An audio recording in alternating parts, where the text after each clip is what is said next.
Do they actually know that nobody's going to believe them when they said they've seen these things? You know, it's crazy, isn't it? Yeah, so he got into the forest and by the time he was in there, it was more or less pitch black. As soon as you said it was in there, I was like, Jesus Christ. And then he proceeds to hear something running alongside him. Thinks it's maybe a deer that's in the brush, so he kind of slows down for a listen, and I thought, Jesus, it's in there where... Well, I think it started to freak him out a bit, because every time he stopped, it stopped. And yeah, you could say, well, was it a reflection of your sound travelling through the trees? And he says, got to a point where he said it was just, whatever it was just absolutely just crashing through the undergrowth, and you know, limbs were getting broken on trees. You know, it just sounded as though it was just mayhem going. For the next short film, I'm once again with Chris Wright, and we're going to talk about the car chasers, the people pacers, these strange animals, creatures, whatever you want to call them, that for no apparent reason seem to intercept a car as it's driving along a lonely, unlit road and stay with it for a considerable distance, on some occasions when the car's travelling at speed, or the strange animals that pace a person as they're walking along a lonely forest road. So let's jump into it. Catch you soon, guys. Thank you. There's a long way. We'll just go wherever you want to go. And the long way is relatively easy. Hello everybody, welcome to Truth Proof, and we're just going to do another little story which kind of evolves on one of these roads within the forest. And we're not on the exact road, but it doesn't matter for the sake of telling this, because I don't know when it were. I think we might be going back to 2018, are we, Chris? Or is it before then? No, maybe three years back. I'd say 3 years back, I reckon. So we're going back 3 or 4 years now. And Chris first told me about this story. I'll just give you an outline, and Chris, he might want to tell us, he might not. But a friend of his, on a road not unlike this, I think he'd done a big, probably 28-mile journey. I think he'd said he'd been doing quite a few miles that day. Yeah, he'd set off from Langdale End, and he'd done a big circular route up onto the moors, up towards Ravenscar, and then back down through the top of Crosscliff Forest and Langdale Forest, and then back down to Langdale End. And he dropped into Langdale End, didn't he? He had done, yeah. And it was, you know, I'm probably not as good as telling story as you, because it was getting dark, weren't it? Darker than it is now. Well, I don't think he'd really taken consideration of how long he'd been out, really. Right. And he'd got back into Langdale Forest kind of just as it had got dark, really. And obviously, as we can see now, although the sky's light, we're getting dark. It's closing in. He'd got lights on his bike though, hadn't he? He hadn't got lights on his bike. Ah, right. He didn't think he was going to be out that late. I remember now. He said he could just, if he went for the white of the road, he'd have been in trouble, wouldn't he? Yeah, get it. So picture that, guys. Yeah. Most forest roads are chalk and stone, gravel, a lot lighter than either side of you. Yeah. So so he'd got into the forest, and by the time he was in there, it was more or less pitch black. But he'd not gone in with any apprehension. He felt okay, didn't he? Oh, yeah. I mean, he'd probably done that route umpteen times, so he knew where he was and where he was going. Yeah. But obviously, he just got caught out by the time of the evening, really. Falling light, yeah. So I think he'd maybe travelled out a mile down this forest road, and something basically started running along probably a couple of metres to the side of me, making a lot of noise, crashing through all the bracken and what have you. I mean, there's loads of undergrowth there, so it's pretty powerful, right. Whatever we're going through it. Yeah, not something small. Initially thinking, it'll be a deer, which maybe could have been. Yeah. But after sort of chasing us a little bit, maybe 10-15 seconds, I speeded up and it speeded up with me, sort of thing. Which done. The canopy was thick. Is that a person down there? No, it's a fallen tree. Okay. Yeah, that's been there years. Right, okay. So he's travelled a mile down road, he's in darkness, just being guided by chalk road. Yeah, so he's taking it steady. Obviously, you can't be bolting it down there at top speed. And then he proceeds to hear something running alongside him. Thinks it's maybe a deer that's in the brush, so he kind of slows down for a listen, and then it stops. Yeah. He carries on again, and then it carries on. He's pacing him, isn't it? Well, it appears to be anyway. It got to a point where he said it was just, whatever it was just absolutely just crashing through the undergrowth, and limbs were getting broken on trees. it just sounded as though it was just mayhem going through. And it's literally, what would you say, 8-10 foot outside of him in darkness? Yeah, I mean, obviously this is a bit more open here. It was quite thick set where he was. It was, because I remember doing that. Yeah. But you know, we spoke to him at time, didn't we? But even if you look into the right here, that's quite. I don't know. We can see behind that lot, but even here is quite dense. And he said it was like that. But he said. But if I remember right, when we spoke to him, because we did have a face-to-face meeting with him. When we spoke to him, it were all bracken, weren't it? Yeah, yeah. So that's what it's running through. Summertime, I think early summer when we were there, so it was maybe a little bit lighter, wasn't it? But, yeah. And so how did that end then? Well, I think it started to freak him out a bit, because every time he stopped, it stopped. And yeah, you could say, well, was it a reflection of your sound travelling through the trees? And he says, no. But he's on a logging road. He's not breaking any foliage, is he? Exactly. So I think he'd managed to get to the end of Langdale End and got in his van and he was away. But he said it did really absolutely frighten him. You know? Yeah. And you guys might have heard that story before if you've watched our documentary Wolflands, which Chris helped me and Les with a lot. You put a lot of effort into that for us. But if you haven't watched it, you can look at Wolflands on Amazon Prime, or you can get it from truthproof.uk. And as I say, I'll stand by it. I think it's an absolutely brilliant film, and myself and Les Drake, we put a lot of effort into that. And we had a lot of help from likes of Chris and all the people that contributed, who we appreciate for putting their time and effort in for us. So yeah, great story really, and it just goes to show, because this fella probably had cycled these roads years and years. I wonder if it put him off. Well, I have spoke to him since, you know, and I know he still rides. Yeah. You know, I do as well, but he it's always just been there at the back of his mind, and if it happened again. Yeah, it really did unnerve him, really. Absolutely, yeah, because we know that a deer would not go at your pace, would it? A deer would it'd just veer off and go, wouldn't it? Well, this is it. A deer would bolt and it'd be away in the opposite direction. Absolutely. But you know, whatever this thing was, or whether it was a thing at all, it wanted to be seen, didn't it? Yeah, definitely. Are we going across here? No, we'll carry on down here. But okay then, Chris, what we're looking at here? Well, there is a burial mound there. Just have a quick look across the camera. Well, we don't have to go up to it, but we've got a clearing here. I'm assuming it was forest at some time. Yeah, but it's always been like this. I don't really know the history of it. There are old earthworks that are on this site. You can see one there, can't you? That's it. Yeah. So whether it is some kind of historical site that they leave, I'm not quite sure, if I'm honest. So Chris is just pointing out some burial mounds here, and no doubt another one through that light copse there. You can just see where the light's coming through. If you don't know they're there, and you can see it now. Yeah, it's quite a big one, that, isn't it? Yeah. It's obviously the forestry will cut round them and they'll leave them intact. And it's brilliant, absolutely. What could be better? And we're taking you guys along with us on journey, and it's absolutely stunning scenery. Only thing you're not doing, and when you sat watching this, is puffing and blowing like I am. But it's a great, lovely time of year. Everything's changing. Yeah, autumn. I think it's my favourite time of year. Oh, beautiful. So there's the burial mound. There we go. After hearing all of these reports, does anyone actually have a clue what these things are? Is anyone actually any closer to discovering the true origins of what people could only describe as monsters? And not just in the forests of North Yorkshire, but in places all over the world. Looking at the density of the trees and the forest fauna, it's quite obvious that we could be anywhere in the world. This is an ancient place, perhaps even a magical place. And those who are unfortunate enough to see carry the terrifying memories of exactly what the darkness holds.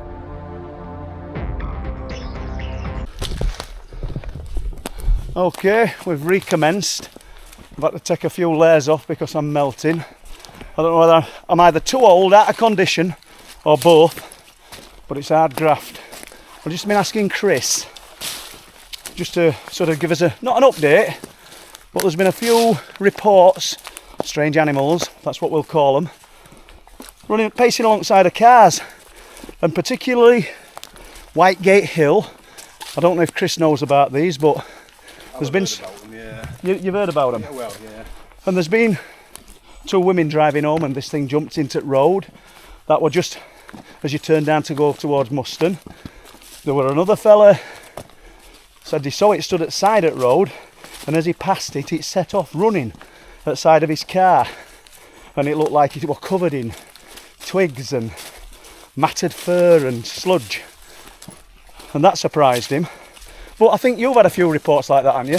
Yeah, I had a lady, well again, it was a friend of a friend, but I did contact this lady, and we conversed over social media a few times, but then it kind of petered out, and I didn't want to pester her over it because, like you know, if they don't want to talk, they don't want to talk. Exactly. But she'd been to York with friends, coming back to Scarborough on the A64 through a little village called Ganton, right? Which is, you know, this York side of Flixton and Folkestone, that area. And I think it was around 8, 9 o'clock at night, but it was dark. I think it was winter time. And she said all of a sudden, just from the fields on the right hand side, at first she just thought it was a big dog that was running by the side. Right. Shot onto the opposite carriageway. She said a wagon was coming towards her with obviously with its lights on, so it shone onto this creature. So that would have seen it. Yeah. Or driver. It kind of got in front of this wagon, barely, and then it just proceeded then to run alongside her car, just in front of her. And she said it was only a matter of seconds, but it seemed an eternity. Yeah, yeah. And she said, for all intents and purposes, said it just looked like a massive wolf, but with like a big, similar to what you just said, shaggy, maney, like coat, hair, whatever you want to call real it. unkempt and not looked after. Yeah, yeah. And then it just shot in front of her car and across to the other side of the fields and away. It's crazy, isn't it? And they stopped the car. She said she was shaking uncontrollably. Right. Couldn't kind of function. A bit like me. Just freaked out by it. Going up this hill. And both puffing. And yeah, you're right. Well, catch my breath, mate. Well, you said the magic words there, you know, or word, Ganton. And probably oldest report I've got, be a first-hand account told to me by a guy called Dave, and I don't know whether he's still in Scarborough. I imagine he is. He used to work farms. Right. And years ago, he said he used to work for a farmer called Jimmy Keith, who had a farm at Ganton. And he told Dave that he'd seen what we call the Flixton werewolf, yeah, or what people call the Flixton werewolf. He'd seen it on a number of occasions at Ganton. So how far away then is Ganton to the cars, to Flixton? And 2 or 3 miles. 2 or 3 miles. That's it, yeah.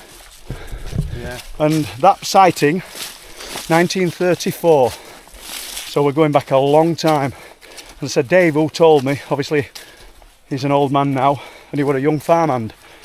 Thank God we've got up there. This is it, Ganton's got its own estate, so there's the Ganton estate. Right. And I've spoke to game wardens and gamekeepers up there, and over the years, and some have seen the big cats up there. Yeah, yeah. Some say they haven't, some might not want to say they have or they haven't.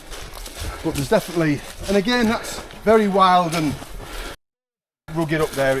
And beautiful at the same time. Well, jumping away from cryptids to the cats, Chris, you could imagine quite easily that if they had somebody coming, you're never going to see them in a location like this. Oh God. Yeah. But where I'm based, East Yorkshire, Bempton, Flamborough, Bridlington, they're seen there.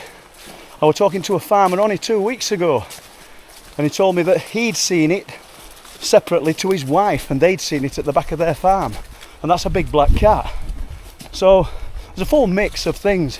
I think rather than try and suggest that these cats are somewhat paranormal, I just think that they're hyper elusive, and they are here. I think the cats are probably more real than the cryptids. Oh, absolutely, yeah. But like you say, where the area where you live is more open farmland with sporadic wooden, whereas here it's much more dense forest. I mean, they could slip away as easy as out, couldn't they? Oh, goodness me, yeah. They'll have heard me puffing and blowing like an old tractor.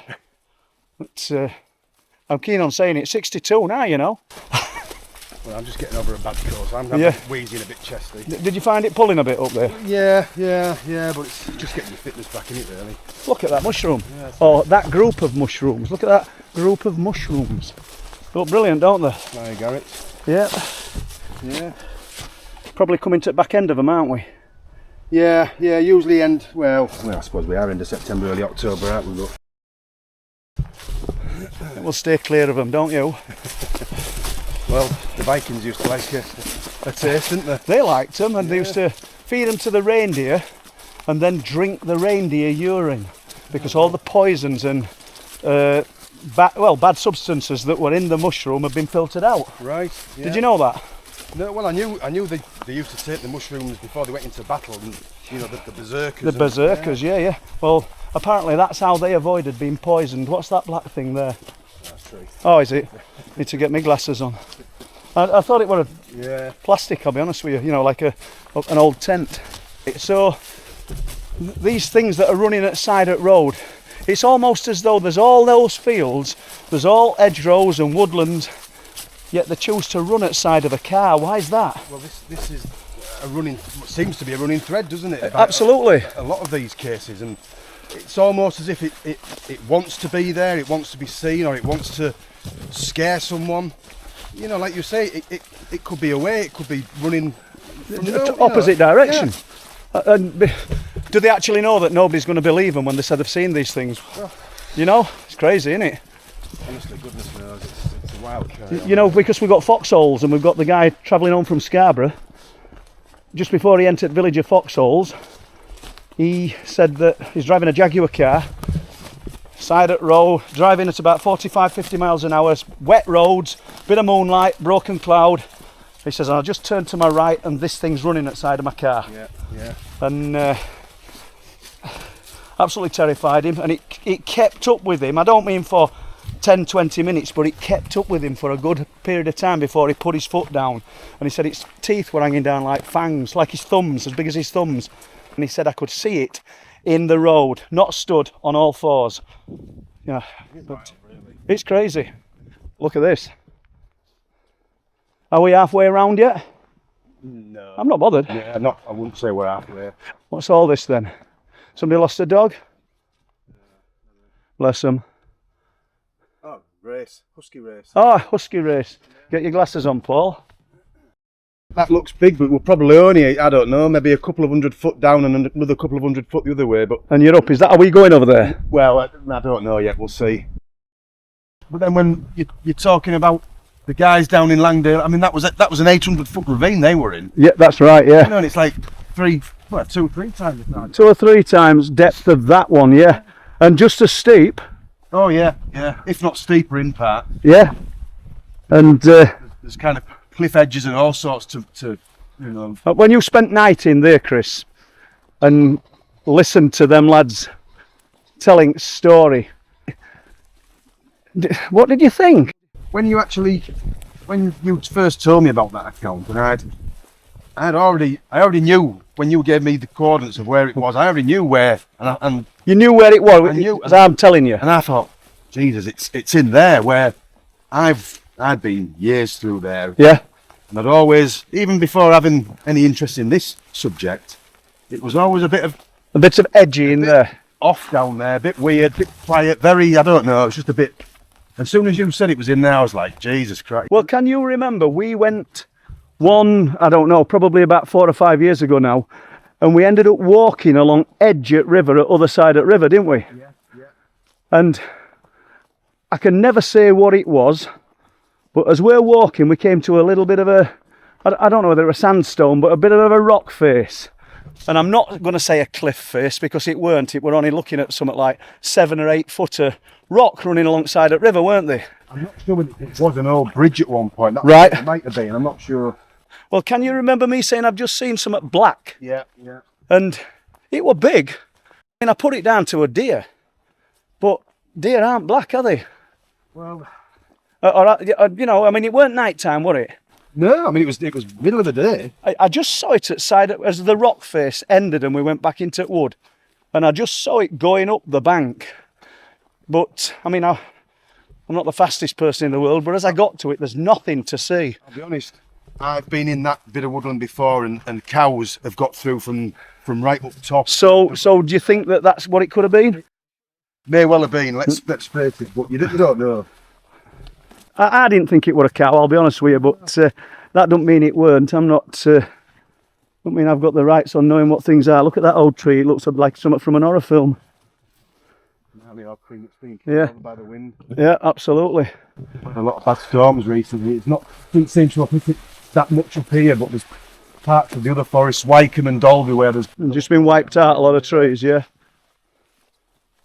Well, look at that. It's just a wall of trees, Chris, isn't it? It'd be interesting to take a drone up and have a look of at top. Yeah. But you couldn't get in there. I mean, it's just solid, isn't it? I'll tell you where I wouldn't mind going, Chris, at some point. You know when we went up for a walk that time and you got your feet stuck in that sludge? And we could see Filingdales from it, couldn't we? So we're just coming to an high point now, and we're looking onto what, Chris? The moors? North York moors, and you can see Filingdales, is it? Filingdales in the distance. And yeah. Up there, that'd be brilliant on a night. Yeah, that's our Wooddale up there. Right, okay.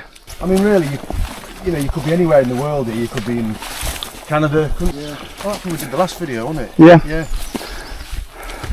Once again, you've just talked about your mate on mountain bike being paced by that animal. We don't know what it was.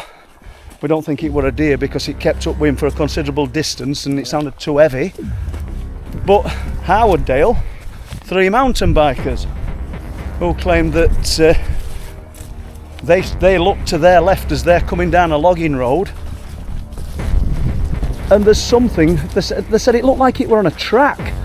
There were no movement in its arms or anything.